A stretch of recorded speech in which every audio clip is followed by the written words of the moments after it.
Por incrível que pareça, a fraqueza de Lula, mediante tudo que tem acontecido, e conforme o tempo passa, ele tem diminuído cada dia mais e mais, desidratando o seu capital político. Agora, até atritos entre os próprios petistas estão vindo à tona e está tendo aí um aparente conflito entre eles. É o que nós vamos ver nesse vídeo. Bora lá então, Rodopeia BBT. Põe na tela para nós. Se liga aí, família. Esse é o Ancapso e nós vamos falar das muitas brigas que estão acontecendo no PT, hein? É aquilo que eu falo para vocês. Enquanto a coisa está funcionando bem ou mal, né, que tá todo mundo ganhando carguinho, tá todo mundo botando os afiliados em carguinho no governo, a coisa vai andando bem. Agora que o governo Lula tá fazendo água, que o Lula não consegue mais aprovar coisa nenhuma, a coisa começa a feder e aí os aliados, que são aliados do Lula só por interesse, o Lula não tem ninguém que apoie ele pela pauta dele, pelo que ele quer fazer com o Brasil. Ninguém apoia o Lula por isso, só apoiam o Lula porque ganham dinheiro com isso. Então o Lula tem este problema agora, até dentro do PT ele está cheio de conflitos. Essa notícia foi sugerida por Original Não Se Desoriginaliza, Xandão Se Masturba pro Firewall Chinês e várias outras pessoas. Obrigado ao pessoal que sugeriu notícias lá no nosso site, no visãolibertaria.com. E obrigado a você que está assistindo o nosso vídeo. Se você gosta do nosso conteúdo, por favor, deixa o seu like e se inscreva aqui no canal, né? Pois bem, olha que coisa, né? O Lula tá tentando... Rapaz, que nome é esse? Misericórdia. Continuar aí o apoio dele aos prefeitos esse ano, fazendo ações em várias cidades, particularmente aqui no Rio de Janeiro e em Pernambuco, por quê? São cidades que ele está tentando emplacar o vice, né? Ele já decidiu que São Paulo, Rio e Pernambuco, Recife, não vai ter candidato a prefeito, vai indicar o vice em chapas que tem uma chance melhor que o do PT. Lá em São Paulo, o Boulos, aqui no Rio, o Eduardo Paes, Dudu Malvadeza, e lá no Recife, o nome do rapaz é João alguma coisa, que eu não sei o nome dele. João Campos. Se ele quer indicar o vice desse pessoal, né? Enfim, tá tentando fazer isso e coisa e tal, mas a coisa não tá dando muito certo, não. Por quê? Porque o pessoal já percebeu que o Lula é sapato de cimento, aquele negócio que você usar, você afunda, não tem como melhorar a sua campanha com isso, né? E por que é esse problema? Porque o próprio Lula é um presidente fraco. Ele foi eleito meio que no desespero por um pessoal que queria tirar Bolsonaro a todo custo. A única maneira que viram de tirar Bolsonaro foi ressuscitar o cadáver político do Lula, ressuscitaram o cadáver político do Lula, colocaram o Lula lá, mas fizeram tanta força para isso que esqueceram de um detalhe. O Lula não tem apoio de ninguém. Ninguém no Brasil gosta do Lula. Até o pessoal que botou o Lula lá em cima, que votou no Lula, nem esse pessoal gosta do Lula de verdade, né? Todo mundo acha que o Lula é ruim. O que acontece é que algumas dessas pessoas achavam que Bolsonaro era pior ainda. Mas gostar do Lula ninguém gosta, né? Ao contrário de Bolsonaro, que tem um monte de gente que gosta do Bolsonaro, que efetivamente compartilha dos ideais, das ideias, do que o Bolsonaro quer fazer com o Brasil. O Lula não tem programa nenhum para o governo. O Lula entrou nesse governo já numa de ajudar os amiguinhos, dar cargo para os amiguinhos, distribuir dinheiro e coisa e tal, e é só isso que ele faz, né?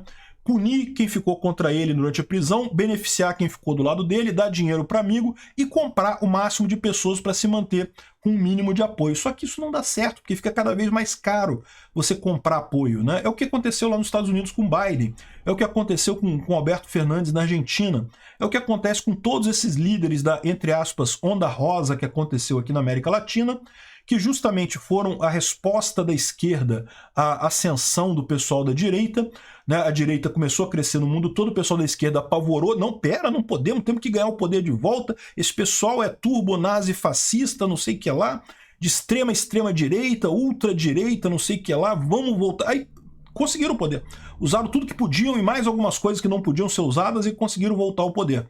Só que voltaram com líderes fracos, que não têm capacidade de se manter pelas ideias, porque a população abandonou as ideias. Essa é a grande característica disso. O pessoal foi para a direita, porque as pessoas, ao conversarem entre si, perceberam que os ideais de direita religiosos são muito mais importantes para o povo brasileiro do que os valores da TV Globo ali, do Dia de Nacionalidade, Dia de Visibilidade Transgênero, esse tipo de coisa, né? Como eu já falei para vocês, a primeira ocasião em que o PT vai perceber o tamanho do problema vai ser nessa eleição para prefeito. Eles sabem que eles precisam ganhar uma base grande de prefeitos para ter alguma chance em 2026. E não é isso que está aparecendo, né? A impressão que dá é o contrário, que o PT vai murchar ainda mais nessa eleição de prefeito. E é por isso que eu digo para vocês que vem mais censura por aí. A coisa vai ficar pior ainda antes de melhorar. Por quê? Porque esse pessoal está desesperado.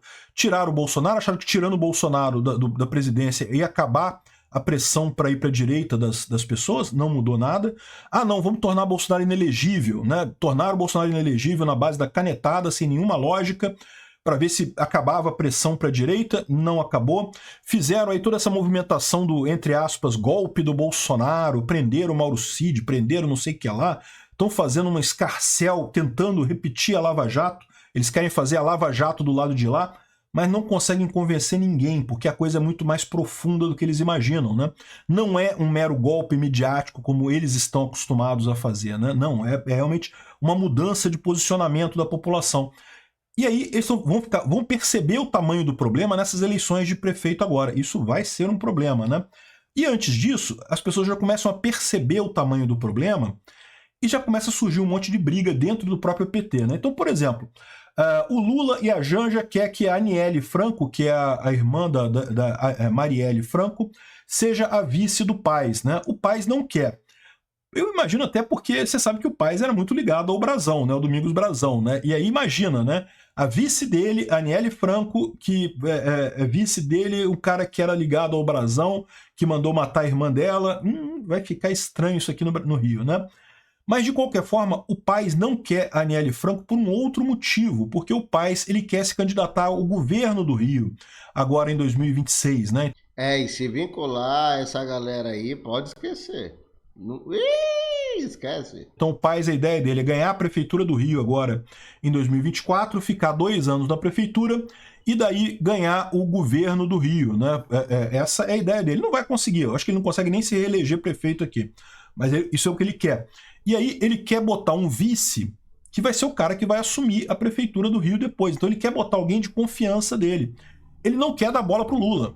Aquilo que eu falo para você. O Lula não vale nada. O Lula piora a situação. Ninguém quer apoio do Lula. O apoio do Lula piora a situação dos candidatos, né? Piorou o Boulos lá em São Paulo. Agora o Eduardo Paes falou, não quero não. Ele Paes quer botar o Pedro Paulo. Para quem não sabe, o Pedro Paulo é um grande amigo do Eduardo Paes, companheiro mesmo, foi acusado por algumas pessoas de bater na mulher e coisa e tal. Não sei se é verdade, se é mentira. Mas, sem dúvida alguma, é muito ligado ao Eduardo Paes, falhou na política aqui no Rio por conta dessa acusação. O que o Paes quer fazer? Quer colocar ele como vice, porque como vice tem menos visibilidade, e aí quando o Paes for para o governo do estado, o Pedro Paulo assume a prefeitura do Rio, e a expectativa do Paes é ajudar o amigo, que ele vai continuar o legado do Eduardo Paes aqui na cidade do Rio de Janeiro, né? Eu acho que o Paes nem ganha a eleição aqui, muito menos a de governador. É um cara que, justamente por essa aproximação com o Lula, mas repara, o Eduardo Paes está esnobando o Lula. Lula, não quero o seu apoio, não bote a Aniele Franco, não vai me ajudar em nada aqui, eu não quero o apoio do PT. O Lula está oferecendo a Aniele Franco e coisa e tal, e não vai ter isso, né? Enfim, no final das contas, essa é a situação para você ver como é que o Lula está desesperado, como é que ele não está conseguindo mais manter esse apoio, né? E não só isso, também o pessoal lá dos criados pela avó lá da Faria Lima, né, os investidores lá da Faria Lima, também começa a desacreditar do Lula, né? Isso já está acontecendo há algum tempo, já que o pessoal está falando aqui, aquela pesquisa da Genial Quaest já mostra que o pessoal já está vendo que o governo Lula é uma desgraça. E esse monte de notícias ruins, de falta de apoio e coisa e tal, começa a gerar briga dentro do próprio governo. Então, por exemplo, o Rui Costa e o Haddad já estão em briga aberta dentro do governo por conta da reforma tributária, né? A reforma tributária é um monstro tão terrível que foi aprovada na Câmara, agora ninguém tem coragem de regulamentar aquele negócio, porque se regulamentar, ela tem que começar a valer, né? E todo mundo viu que é uma bosta aquela reforma tributária, estão com um pepino nas mãos, o Haddad quer regulamentar ela, porque em tese, regulamentando aumenta a arrecadação, aumenta o roubo de imposto da população, o Rui Costa não quer, porque acha que vai prejudicar o governo Lula, né? Enfim, tá uma briga grande aqui. Também tá com briga a saída do Requião lá do PT, o Roberto Requião, nunca foi do PT, mas ele era um aliado do Lula, acabou entrando para o PT na época e agora saiu do PT lá no Paraná porque discorda das escolhas para a disputa da prefeitura lá do PT lá no Paraná. E agora tem a grande briga entre a Gleisi Hoffmann e o Zeca Dirceu. O Zeca Dirceu quer assumir o PT, a presidência do PT, que hoje é da Gleisi Hoffmann, e os dois também têm interesses no Paraná. Ambos são do Paraná, tem a base eleitoral no Paraná, né? Então, isso aqui, esse monte de briga dentro do PT tem um motivo muito simples, é justamente o fato de que o Lula não consegue mais dar dinheiro para todo mundo, né? Ele começou jorrando dinheiro para apoiar, para manter apoio, só que agora chega uma hora que não dá mais, né? O dinheiro acaba. E aí, até os bichinhos do PT lá, até o pessoal interno do PT, tá começando a criar caso para ele. Isso daqui não é pouca coisa, tá? Porque é justamente nessas brigas internas que sai o delator, que sai o cara que vai botar o dedo no olho do Lula, vai furar o olho do Lula, que vai fazer alguma coisa para derrubar o Lula, né? Eu torço por isso, briguem mais. Obrigado por assistir o vídeo até o final. Gostei dessa. Tomara que eles se lasquem entre eles. Ai, ai. Eu vou deixar no comentário fixado os links dos grupos do WhatsApp e Telegram para quem desejar acompanhar todo o trabalho que o Baixinho posta, neste e nos demais canais. Um forte abraço, até um próximo vídeo. Fui, eu tenho que rir com a dessa.